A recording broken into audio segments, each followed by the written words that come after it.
Hello everyone, जोहार, नमस्कार। आप सभी का स्वागत करता हूं मैं आपके अपने चैनल इकोनॉमिकल पीसीएस में। दोस्तों, आज की इस जॉब अपडेट्स में बात करें तो आज हाई कोर्ट ऑफ झारखंड के द्वारा एक ऐसी वैकेंसी रिलीज की गई है जो काफ़ी प्रेस्टिजियस और पावरफुल पोस्ट है। और न केवल प्रेस्टिजियस और पावरफुल बल्कि ये एक ऐसा पद है जो कई दिनों से इसके संबंध में कई छात्र तैयारी कर रहे थे और इस वैकेंसी का इंतज़ार भी कर रहे थे, क्योंकि ये सिविल कोर्ट असिस्टेंट की वैकेंसी है। और ये रेगुलर वैकेंसी नहीं है, लेकिन टाइम टू टाइम ये आती रहती है। ऐसा नहीं है कि झारखंड में इससे पहले ये वैकेंसी नहीं आई है। इससे पहले ये वैकेंसी आपका 2003 में आई है, 2006 में आई है, 12 में आई है, 16 में आई है और अब जाकर 2024 में ये वैकेंसी आई हुई है। ठीक है, तो ये नंबर ऑफ पोस्ट की बात कर लें या फिर इससे रिलेटेड जितने भी डिटेल्स हैं उन सभी डिटेल्स को हम लोग एक एक करके देखेंगे। आपको तैयारी किस प्रकार से करनी चाहिए इस पर भी बात करेंगे, और साथ ही इससे रिलेटेड जो भी अपडेट्स होंगे उन सभी अपडेट्स के लिए आप क्या करें कि टेलीग्राम को ज्वाइन कर ले। टेलीग्राम, यदि आप टेलीग्राम पर हैं तो इकोनॉमिकल पीसीएस को सर्च कीजिएगा या फिर इसके लिंक को डिस्क्रिप्शन में जाकर आप वहां से कनेक्ट हो सकते हैं। दूसरी और बात करें कि इससे रिलेटेड जो टेस्ट सीरीज आने वाली है, इसके रिलेटेड एक टेस्ट सीरीज को भी हम लोग लॉन्च करने जा रहे हैं। तो ये जो टेस्ट सीरीज है आपको हमारे एप्लीकेशन पर ही प्राप्त होगी, और ये एप्लीकेशन को भी आप गूगल प्ले स्टोर पर जाकर इकोनॉमिकल पीसीएस अगर आप सर्च करते हैं तो वहाँ से प्राप्त हो जाएगा। चलिए इसके डिटेल्स को हम लोग एक एक करके देख लेते हैं। सबसे पहले नंबर ऑफ वैकेंसी की बात करें तो नंबर ऑफ वैकेंसी, आपका टोटल नंबर ऑफ वैकेंसी है 410। अच्छी खासी वैकेंसी है, हालांकि पिछले बार से काफ़ी कम है, फिर भी इसे एक ठीक ठाक वैकेंसी ही माना जाएगा। जबकि एक वैकेंसी का एक तरह से सुखाड़ कहिए, है ना, ड्रॉट फेज है हमारे झारखंड में कि वैकेंसी ही रिलीज नहीं की जा रही है सरकार के द्वारा या फिर किसी भी संस्थान के द्वारा, तो या फिर केंद्र सरकार के द्वारा कहें या फिर राज्य सरकार के द्वारा। तो ये एक है जो एक ऐसा फेज है जहां पर विद्यार्थियों को, छात्रों को बहुत ही कष्टकारी दौर से गुजरना पड़ रहा है। अनरिजर्व वैकेंसी की बात करें तो यहाँ पर 130 पोस्ट है। एससी कैटेगरी की बात करें 58 पोस्ट है। शेड्यूल ट्राइब्स की बात करें 143 पोस्ट है। ये देखिए, यहीं पर हम कहना चाह रहे हैं कि जो एसटी कैटेगरी के बच्चे हैं उनके लिए ये गोल्डन पीरियड है, गोल्डन चांस है। इसलिए इस मायने में, क्योंकि इतनी बड़ी वैकेंसी सिर्फ और सिर्फ एसटी कम्युनिटी के लिए आई हुई है और मोर देन अनरिजर्व वैकेंसी, यानी आप इसको ऐसा ना समझें कि ये जो वैकेंसी है सिर्फ जनरल बच्चों के लिए है। तो यहाँ पर 143 प्लस 130, तो ये टोटल नंबर ऑफ वैकेंसी आपके लिए सिर्फ एसटी कैटेगरी के बच्चों के लिए हो जाएगा 273 पोस्ट, है ना, आउट ऑफ 410। तो ये अपने आप में एक बहुत ही अच्छा अपॉर्चुनिटी है। इसके अलावे अगर अनरिजर्व कैटेगरी के हैं तो आपके लिए 130 पोस्ट है, और फिर रिस्पेक्टिव जो जो कैटेगरी हैं, BC1 है, BC2 है 38, BC2 14 और EWS में 27 पोस्ट है। ठीक है, तो ये आप देख लेंगे। रिजर्वेशन फॉर वुमेन कैटेगरी के लिए अगर हॉरिजॉन्टल रिजर्वेशन की बात होती है तो यहाँ पर 4 पद हैं जनरल महिलाओं के लिए, और SC महिलाओं के लिए 4 पद हैं, और ST महिलाओं के लिए 5 पद हैं, और BC1 के लिए 1 पद है। इसके अतिरिक्त यदि बात करें तो जो दिव्यांग श्रेणी में है, यहाँ पर आप दिव्यांग श्रेणी की जो कैटेगरी है वो देख लेंगे। इसमें जहाँ बात करें ब्लाइंडनेस और शॉर्ट साइटेडनेस, यदि ऐसे कोई अभ्यर्थी हमें सुन रहे होंगे तो उनके लिए कुल मिलाकर जो पदों की संख्या है वो आपका 13 पद रखे गए हैं। ठीक है, और बाकी जो देख पा ही रहे होंगे ये यहाँ पर देख सकते हैं। ठीक है, और स्पोर्ट्स कोटा के लिए 1 पद है। आगे बढ़ते हैं और समझने की कोशिश करते हैं कि इस वैकेंसी में आपको तैयारी किस प्रकार से करनी चाहिए। उससे पहले हम टाइमलाइन को एक बार देख लेते हैं। कहा जा रहा है कि एलिजिबल कैंडिडेट जो हैं वो अपने ऑनलाइन एप्लीकेशन को सबमिट करें। कब से कब तक? तो स्टार्टिंग डेट है आपका 10 अप्रैल से। 10 अप्रैल से आप जो है 2024 से इसके फॉर्म को ऑनलाइन फिलअप कर सकते हैं। झारखंड हाई कोर्ट nic.in पर, वहाँ पर आप जाकर इसके फॉर्म को फिलअप कर सकते हैं, या फिर आप जो है इसकी डिटेल्स PDF में देख लेंगे। Closing date of online application है आपका 9 मई 2024। ठीक है, यानी 1 महीने के लिए आपको ये समय मिला है जहाँ पर आप इस फॉर्म को फिलअप कर सकते हैं। दूसरी ओर बात करें वेतनमान की, तो वेतनमान आपका लेवल 4 का पोस्ट है। लेवल 4 इट मीन्स कि ये आपको ग्रॉस इमोलमेंट्स अगर होगा तो वो आपका 40 to 43,000 के आसपास इसकी फर्स्ट सैलरी जो है वो मिलेगी।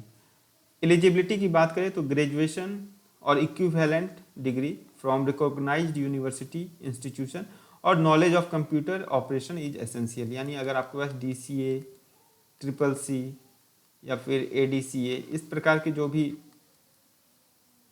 सर्टिफिकेट होंगे वो यहाँ पर एसेंशियल होंगे। ठीक है, एलिजिबिलिटी आपको कब तक एक्वायर करना है ये आप यहाँ पर देख लें।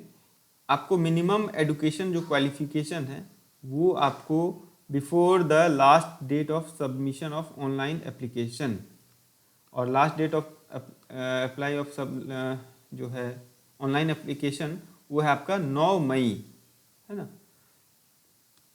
तो 9 मई 2024 तक में आपको हर तरीके से एलिजिबल हो जाना है। इसके बाद है आपको कंप्यूटर एप्लीकेशन का तो ज्ञान होना ही चाहिए, और साथ में working on computers with sound knowledge of typing on computer, यानी यहाँ पर आपको टाइपिंग की भी ज़रूरत है।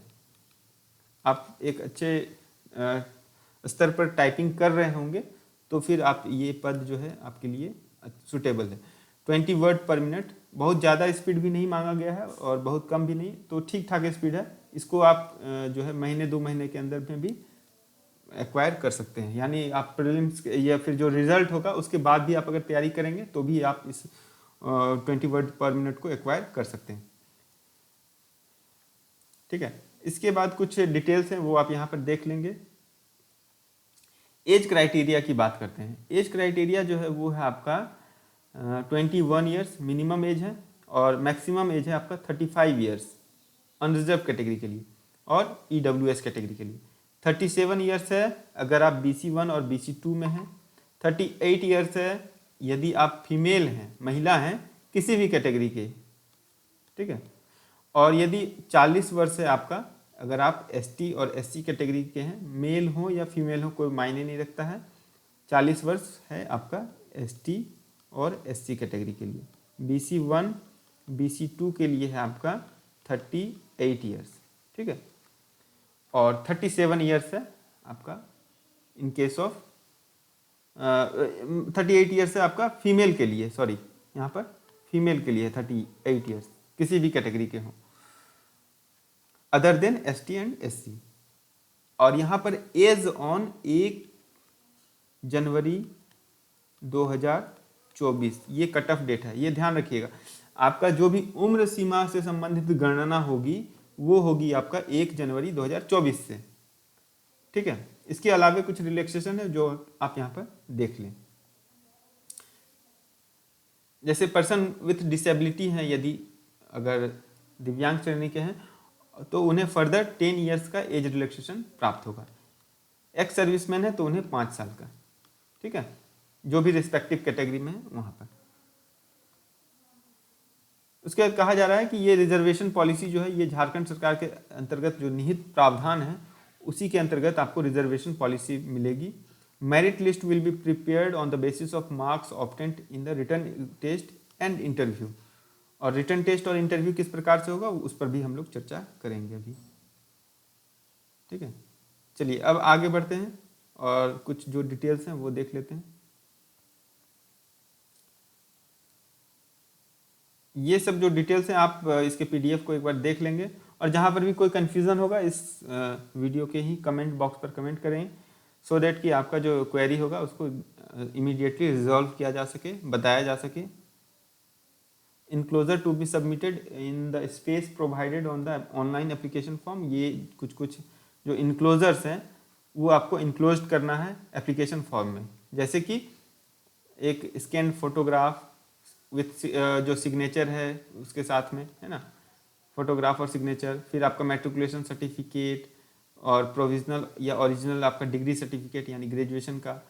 जैसा कि मैंने कहा DCA और DCA plus of at least 6 month duration, है ना, 6 महीने का कोई भी कंप्यूटर क्वालिफिकेशन आपके पास होना चाहिए। तो ये सभी चीज़ों को आप प्रिपेयर करके रखेंगे, तैयार करके रखेंगे, सो दैट कि आप उस समय जब ऑनलाइन अप्लाई कर रहे होंगे तो इमिडिएटली आप स्कैन करके इन सभी चीज़ों को पुटअप कर पाएँ। आगे बढ़ते हैं।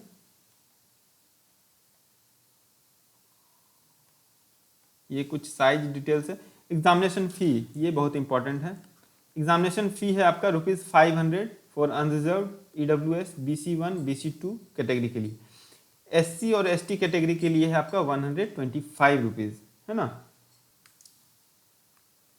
वहीं बात करें पर्सन विथ डिसेबिलिटी, अगर किसी भी प्रकार की डिसेबिलिटी वाले कैंडिडेट हैं तो उनके लिए एग्जामिनेशन फ़ी को एग्जेम्प्ट किया गया है, ठीक है। फिर है आपका पेमेंट, जो कि आप डेबिट कार्ड के माध्यम से या फिर क्रेडिट कार्ड, UPI और नेट बैंकिंग के माध्यम से कर सकते हैं।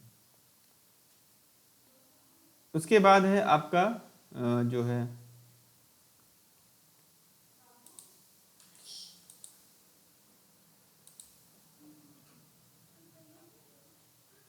स्कीम ऑफ एग्जामिनेशन को देख लें, है ना। स्कीम ऑफ एग्जामिनेशन एक बार देख लें, संभवतः यहाँ पर दिया होगा, हाँ देखिए। Scheme of examination, syllabus and other details for recruitment to the post of assistant clerk for civil court of state of Jharkhand, ठीक है। क्या स्कीम है? 90 मार्क्स का आपका रिटर्न टेस्ट होगा, 2 घंटे का होगा। एडिशनल टाइम दिया जाएगा 20 मिनट का, किसके लिए? जो स्क्राइब वगैरह या फिर पर्सन विद डिसेबिलिटी कैटेगरी में होंगे उनके लिए।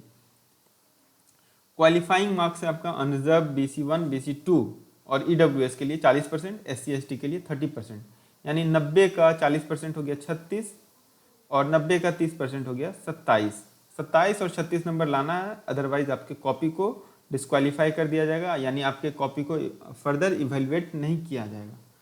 कंप्यूटर स्किल टेस्ट, ये क्वालिफाइंग इन नेचर है, 5 मिनट का होगा और ये 100 words at the rate of 20 words पर मिनट की टाइपिंग स्पीड पर लिया जाएगा, ठीक है। ये कंप्यूटर स्किल टेस्ट है जो कि आपका रिटर्न टेस्ट के जो मेरिट बनेंगे उसके बाद ये लिया जाएगा, ठीक है। और यही साथ में आपको इंटरव्यू भी ले लिया जाएगा, यानी जिस दिन आपका कंप्यूटर टेस्ट रहेगा उसी दिन आपका इंटरव्यू भी रहेगा 15 मार्क्स का, ठीक है। तो फिर इंटरव्यू का वेटेज बहुत कम है, रिटर्न टेस्ट का वेटेज काफ़ी ज़्यादा है। रिटर्न में आप जितना नंबर लाते हैं आप उतना ही इंश्योर होते हैं कि इस एग्ज़ाम को आप क्वालिफाई कर लेंगे। हाँ, यहाँ पर एक चीज़ है कि ये आपको 5 मार्क्स लाना है ना, 33% यानी आपको लाना है। अब सिलेबस क्या है ये देख लेते हैं। पहला है कि group 1 general English comprising in English comprehension. यहाँ पर अंग्रेजी में एक पैसेज या फिर अनुच्छेद मिलेगा जिससे आपको कुछ सवाल सॉल्व करने हैं, और इंग्लिश ग्रामर जिसमें रहेगा, इंग्लिश वर्ड पावर रहेगा 20 मार्क्स का, as well as English essay writing 10 marks का, ठीक है। तो 20 नंबर का आपका कॉम्प्रीहेंशन, इंग्लिश ग्रामर और इंग्लिश वर्ड पावर रहेगा। 10 नंबर का आपका इंग्लिश का निबंध रहेगा, ठीक है, ऐसे रहेगा। ग्रुप 2 है, उसमें होगा ऑब्जेक्टिव जनरल नॉलेज। यहाँ पर 30 नंबर का होगा जनरल नॉलेज, जीके जिसको बोलते हैं। इसमें आपका सब चीज़ आ जाएगा, साइंस रहेगा, हिस्ट्री रहेगा, ज्योग्राफी रहेगा, ठीक है, और आपका इकोनॉमी से क्वेश्चन रहेगा, आपके झारखंड से कुछ क्वेश्चंस रह सकते हैं, है ना। प्रीवियस ईयर के क्वेश्चंस को हम लोग थोड़ा सा एनालिसिस कर लेंगे तो वहाँ से आपको काफ़ी चीज़ें आसान हो जाएंगी। ग्रुप 3 है, ये आपका मैथ्स है और रीजनिंग है, जहाँ से आपको 30 नंबर के सवाल रहेंगे, ठीक है। 30, 30, 60 और 30, 90, 30, 30 और यहाँ पर 30, टोटल 90 मार्क्स के जो है ये आपके पूरे के पूरे रिटर्न एग्जामिनेशन रहेंगे।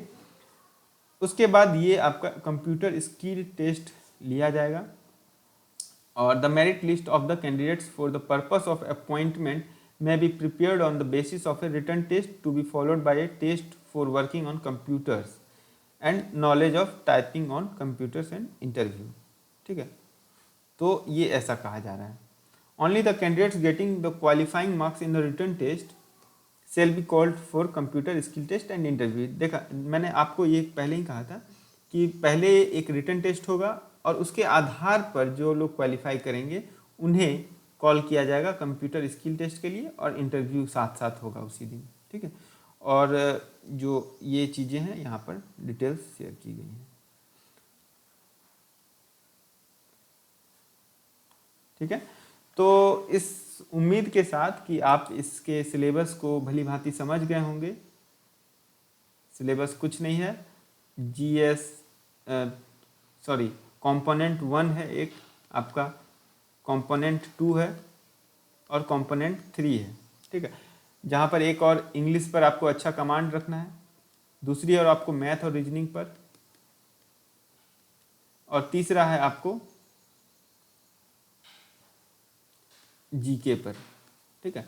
तो ये 30 और ये 30, 90 नंबर में आप मान कर चले कि अगर आप 80 अगर आप अनरिजर्व कैटेगरी के हैं तो ये 80 के आसपास जो है इसका कट ऑफ रहेगा, क्योंकि सीट नंबर ऑफ सीट कम है।